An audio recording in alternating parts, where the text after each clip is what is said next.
Hello, IGN. My name is Otero, and I'm joined by Brian Altano. Hi. Brian, so we're going to give the folks at home a taste of Hyrule Warriors. It's out right now in Japan under a different title. It's called Zelda Muso. How did you get it? Import, son. Oh, man. Yeah, I that's got how to we get do on it. that. Yeah, so we're going to play, hopefully there aren't spoilers here that you can see, but we're going to play the first stage and just show you what the first 5 minutes are like. Sure. Roughly.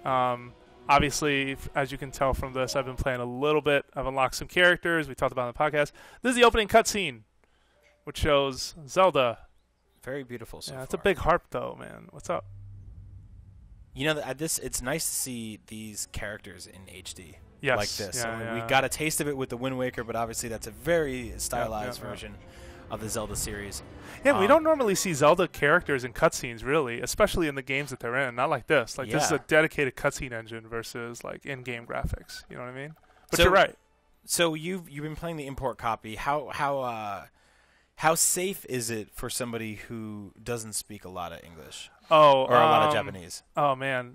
No, it doesn't speak a lot of English. Wait a minute. Hold on. A lot of English might be easier. Yeah. It's not too difficult. Okay. I mean, the hardest part is probably fusing weapons, which is something, if you saw the Hyrule Warriors Direct, you know that in this game you sort of slot attributes into other weapons. So that menu is kind of tough to get around. But, you know, I've also done this before. Yeah. You know, just kind of goofed around with import versions. Oh, but you know who that is, and he's in training. That's right. And he's serious business. It's Actually, Culkin. In the beginning of the game, he's dressed in the first stage just like that. He's dressed like the knights he has to hunt from in Ocarina of Time on the way to her this castle right here. Yeah, that's right. I'd forgotten about that scene briefly in my head. Yeah, you're there as a kid. Mm-hmm. She's got a gigantic sword. Yeah, Impa means business. That sword is really She stole amazing. that straight out of Final Fantasy.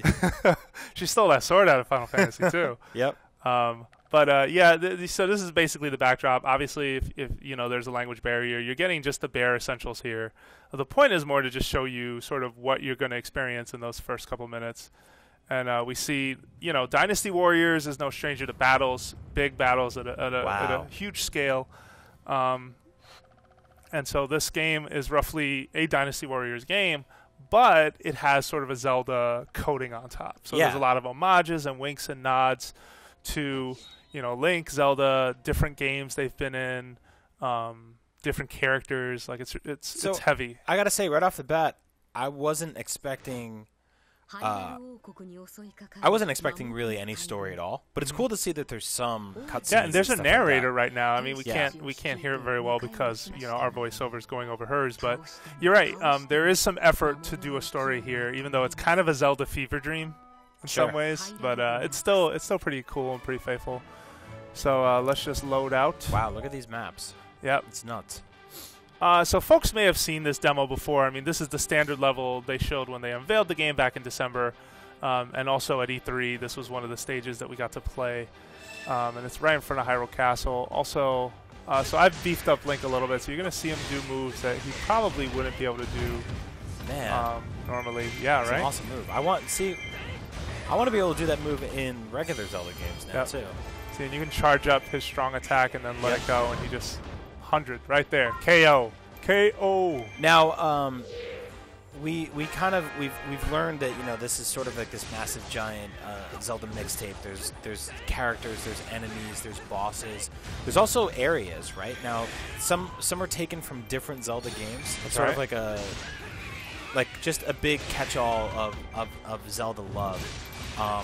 What's this right now? So this is sort of generic. Yeah, this is sort of a generic, like its own space, its own world. Like this is the world that these characters live in. Oh, so you can chop down grass, blades of grass and stuff. And I already have the bombs, so I'm just going to use them here. But if not, you would acquire them for the first time. Wow, so that was a lot more bombs than we're used to seeing. Usually Link throws one bomb. You just threw like 30 of them. Yeah, and you actually use them to fight Dodongo that way. I hope I'm saying his name right. So if you notice, there are these red crystals in each of these sort of mini areas. And this is where enemies continue to respawn from. And I know for some folks that's kind of an eyesore, right? Like enemies spawning into battle. Yeah, I get that. But it's kind of how these Dynasty Warrior games have worked.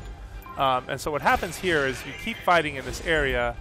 until that shows up. See the guy with the L targeting over his head? This game does have L targeting. Sure. He's sort of like a boss, if you would. Not really, because as you can see, he went down really fast. But when I take him out, now my troops can spawn here, and I now own this territory. And so the way, again, if you haven't played a Dynasty Warriors game in a while, essentially you are going from place to place, putting out fires and doing, you know, good deeds and all that. Ooh, he got that. Okay. Now, Jose, our 5 minutes is up.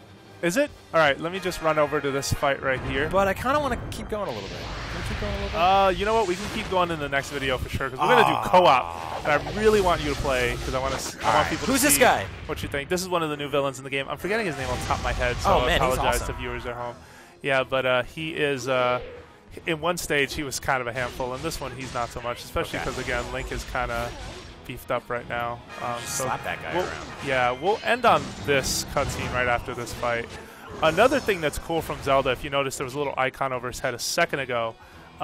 If an enemy misses a combo, they have that thing in Zelda where when someone misses and you capitalize on the counter, you get sort of a musical note or a cue that goes off as well. Yes, just like from Wind Waker. And so a meter shows up. If you wear down that meter, you get a really strong attack as a result.